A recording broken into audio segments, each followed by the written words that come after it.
demonstrated history of delivering results in pharmaceuticals, IT, and consumer good industry in India and global locations. He set up multi-million dollar P&L by setting people, organizations, and employee-centric HR structure. To count a few areas of proven results are P&L strategic, HR support, people nudge, cost levers, business strategy, business growth, HR interventions, employer relations, HR and IR framework, digital initiatives, and virtual management. Welcome, sir, and you can begin your session now.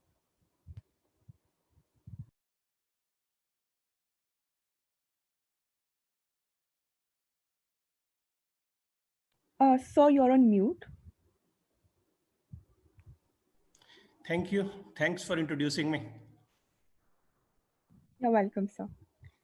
So thanks for calling me to this conversation on interviews and interviewing skills.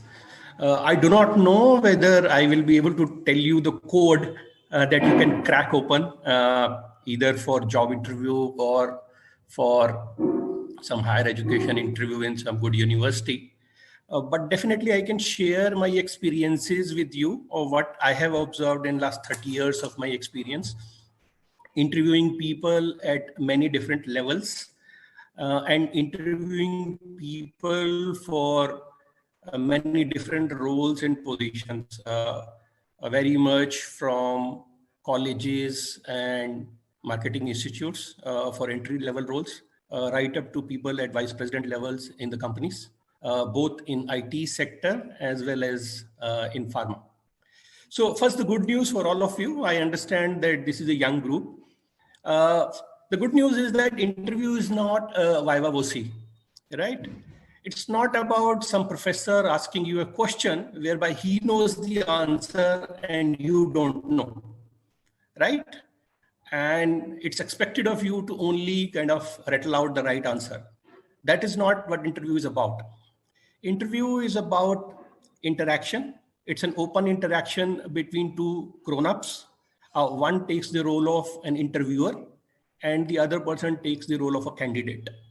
And both of them have the opportunity to talk openly about what they want to know about each other, not as a person, but with respect to what they're looking for in the person, either for the job role or for any higher level education course in some prestigious university.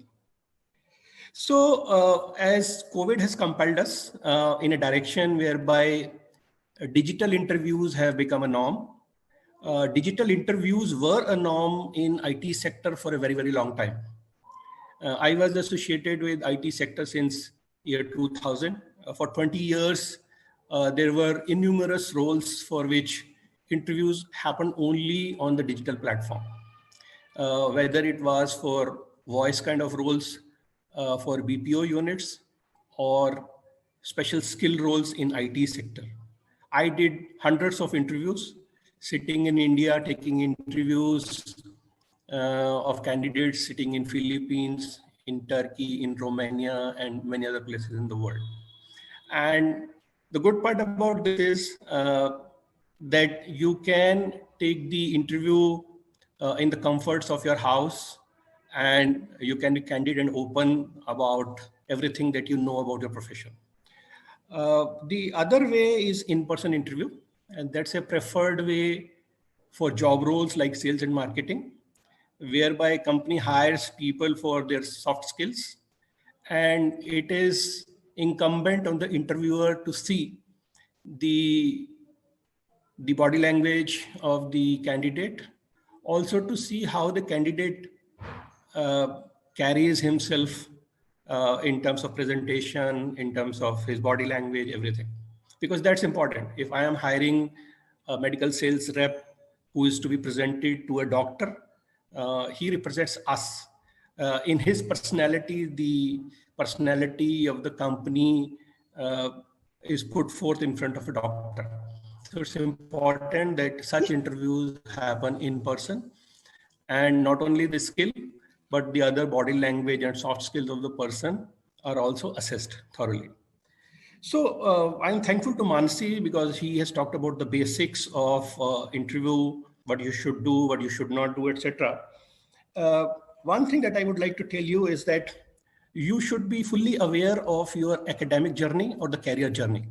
So if you are looking for a course in a university, you should know thoroughly what academic journey you have followed till date, and you should know it like elevator speech. Why elevator speech? Because that's where you get an important time of say 45 seconds to 1 minute, whereby you have to impress upon the professor or the job interviewer and kind of quickly talk about your academic journey so far or the career journey so far. It doesn't mean that you will rattle it out very, very fast. It doesn't mean then you will make it incomprehensible for the interviewer. It only means that it should be seamless. It should appear authentic. There should not be any artificiality about what you're going to speak, right? And what you describe to the interviewer. That sets the tone actually in the beginning. That sets the tone in the sense that uh, the interviewer settles down, looking at your resume, etc. You settle down in the ambience of the place, whether it's a digital platform or the office of the interviewer. And this is just a ice breaking thing. There is nothing much read about this part, but you should know it like a seamless script. That's what I wanted to share with you. That's what I have seen. If it is broken in the beginning, then the interviewer loses interest right in the beginning, and it becomes very, very difficult for the candidate to kind of recreate that interest in him in the ensuing period of another 35 minutes to 45 minutes that he gets. So that's important. The other thing I wanted to tell you is that it's not a question answer session. It's not a Q&A.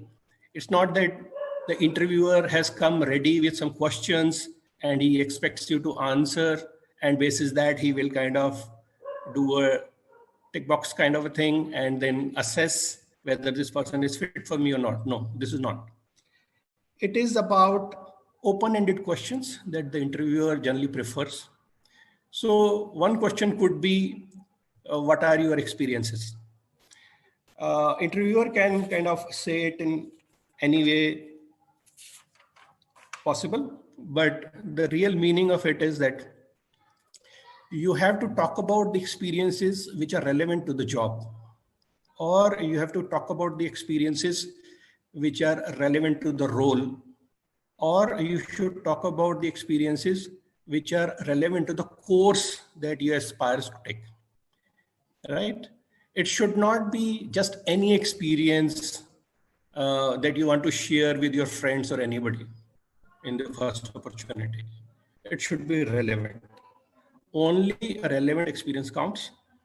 You should again be ready how you are going to share this. This is a very, very common question.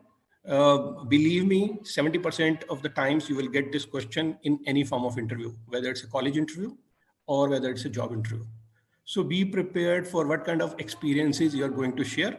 It could be one experience, it could be two, but more than two would make it like a monologue for you, which will eat away all your time and which will not give you enough opportunity to interact with the interviewer on your part. So be cognizant of kind of slicing the time in your mind so that you make good use of your time through this 45 minutes window that you have got between you and the interviewer. That's important. The other common question at a junior level that is asked is, have you ever handled a difficult situation?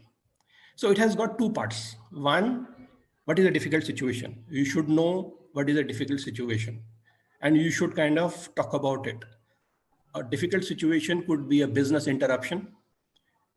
A difficult situation could be uh, a broken team. A difficult situation could be a difficult client. So depending on what is your experience in a particular field, you should be able to share that difficult situation in a way that is comprehensible to the interviewer. And then the obvious next question would be, how did you handle it? So handling a situation should come out with a tangible solution that won over the client or that kind of eliminated the business disruption for the company. All these are tangible results which can be counted in terms of money. So when you talk about a situation and you talk about how did you handle it, you should also be able to talk about what did it mean for the company in terms of money, in terms of whether it saved a few $100,000 for the company, or it saved the reputation of the company, or it saved the day for the company. You should be very, very sure what you are going to say. So money is the common currency actually. If you say the business disruption lasted only for 24 hours, that doesn't mean anything. So as a case in point, if you talk about Suez Canal fiasco that has happened in which one ship has got stuck, if we say that the ship was released and its bow was released within 5 days, it doesn't mean anything. But if you say that there was $9.6 billion of commerce stuck because of that one ship got stuck, and then a team from US came and then it kind of refloated the vessel, and that saved so many $1 million for the company. That makes an impact statement. So a situation should be difficult. A situation should be such that the interviewer is able to comprehend, and the outcome of the solution should be such that which is tangible and can be explained in monetary terms. That helps a lot. So if you have not thought about your situations in terms of tangible solution, in terms of money, please do think about it and see how you are going to phrase your answer if one such question is asked of you in a job interview.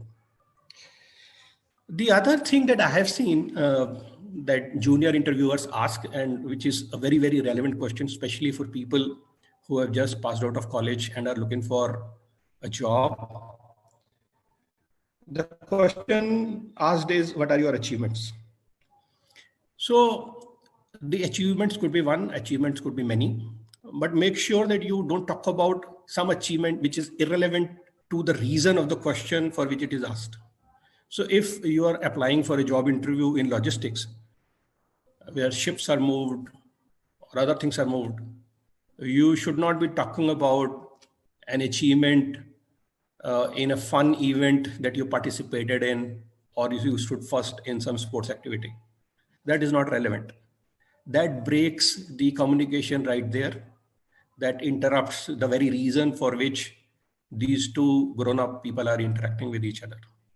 So make sure that you explain your achievements in a very cogent way. And there you should not spend too much time actually. You should spend as little time as possible, because these achievements are not going to add any value to the overall interview process.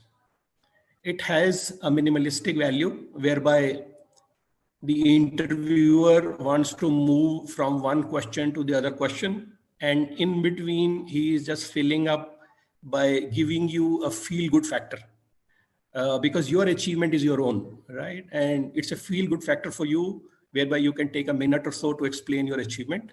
It does not add any value to the interviewer, it does not add any value to the business, but it definitely adds value to the interaction that is happening at that moment.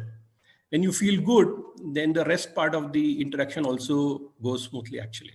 So please understand why the questions are structured and how they are structured, and what are the relevant questions and what are the filler questions actually.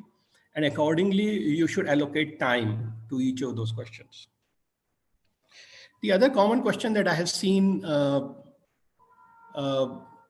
during job interviews at the entry level, especially in the MBA colleges, when companies go to MBA colleges and take interviews. Also, sometimes companies go to top-notch engineering colleges and take job interviews. There, the common question is, did you participate in any project? Right?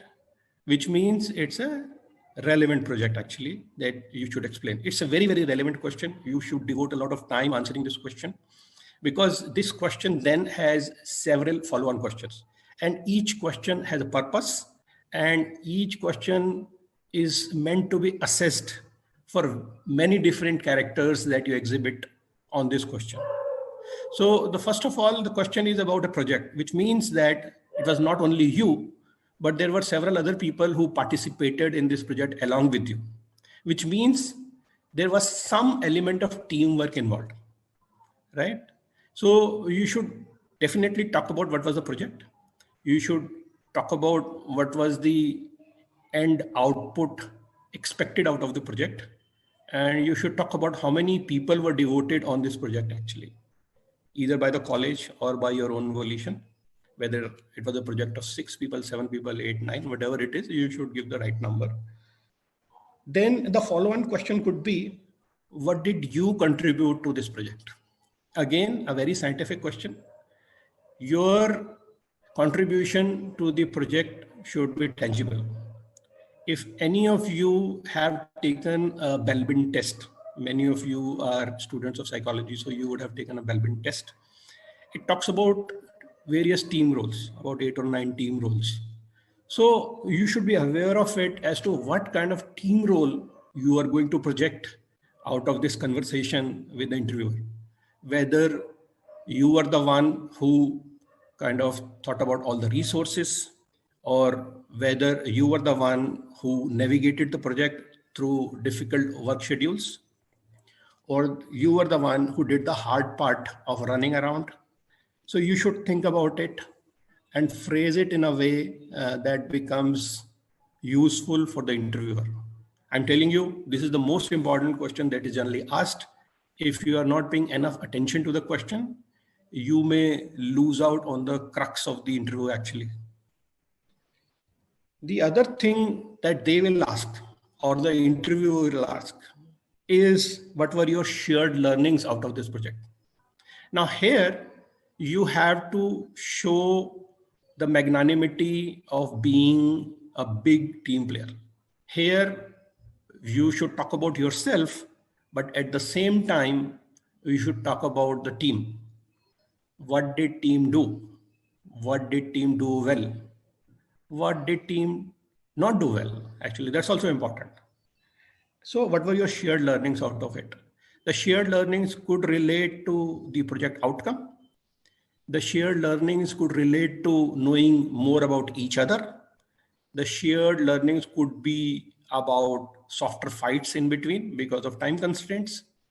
It could be anything, but you should devote enough time thinking about it like a sportsman as to how you are going to play out to this question actually. That's important. And you do not have to kind of say things in a hurried way. You have to speak about all these things very slowly, in a very cogent way, so that that becomes comprehensible for the interviewer, and so that interviewer can make up his mind, because sometimes interviewer has many different roles in the mind for the entry level roles. So they are looking for a person in BD, they are looking for a person in sales, they're looking for a person in logistics, they're looking for a person in collateral roles like HR or administration, etc. So they see where does this person fit depending on his team role abilities actually. And that's where you have to hit. Sometimes you should be open to a suggestion that is made by the interviewer, especially for the people who appear for interviews right after the course, especially the MBA course. Oftentimes it has been seen that people make a good image of themselves saying, I want to get into sales for 2-3 years and then I want to get into marketing. That's a very common answer that I used to get from marketing people in MBA colleges. But then if the candidate is getting a feedback right through that interview, saying that it appears that your quantitative skills are good, it appears that your counting skills are good, why don't you think that you can be a good candidate for the CEO office's role, whereby you juggle with the numbers, you come out with MIS reports for the CEO to make decisions. So think about it. Sometimes you do not know about your own innate skills and your proficiencies actually. And sometimes you just go with the wind saying everybody in the world wants a sales role, everybody in the world wants a glamorous role, everybody wants to become a marketing guy. I also want to become a marketing guy. That may not be true. So here the fine print actually that you get to hear in this short opportunity that you may have with the interviewer, that can kind of be an inflection point of your thinking, and that can give you a good direction, and that can give you a good direction to your career also, right? So these are the things. The other thing that I did about interviewing skills, etc., and interview process was getting feedback from the candidates. That was very important for me in my job role as an HR, especially in IT companies, whereby I heard sometimes that the interviewer was not attentive to me. The interviewer was preoccupied with something on his laptop. Quite often possible. Possible because the way the IT uh, uh, organizations kind of bust to seams. There were people who were expected to take interviews like 6 to 7 interviews in a day. Uh, so what we did was, and it's worth sharing with you, is that we said that interviews can't happen in the comfort zone of an interviewer, in the sense that this is my workplace, all my files are here, my laptop is here, everybody is entering my room. This can't be the interview room. So the person who's taking interview has to move out of that room. Either he will take a common room, a meeting room, or he will simply go out of the office to book a business center in a hotel and take all the interviews in on a given day. Two things will happen. One, there will be no distraction in between while taking the interviews. Two, the person will make good use of the time, taking all the interviews thoroughly well. Oftentimes, it is seen that interviewers in these kind of sessions ask similar questions, like 6 or 7 questions, and then they are able to assess the candidates out of 5 or 6 candidates that they see, who is the best fit for the job role. So oftentimes we have kind of worked on those feedbacks. It is your prerogative as a candidate, if you are a candidate for a job interview, to give feedback, because generally it has been seen that the recruitment teams ask for such feedback. Be candid, be open about such feedback. It doesn't harm you, but it generally helps improve the process. Uh, that's what I wanted to share. If you have any specific questions, then I'll give the mic back to the convener, and then I can take specific questions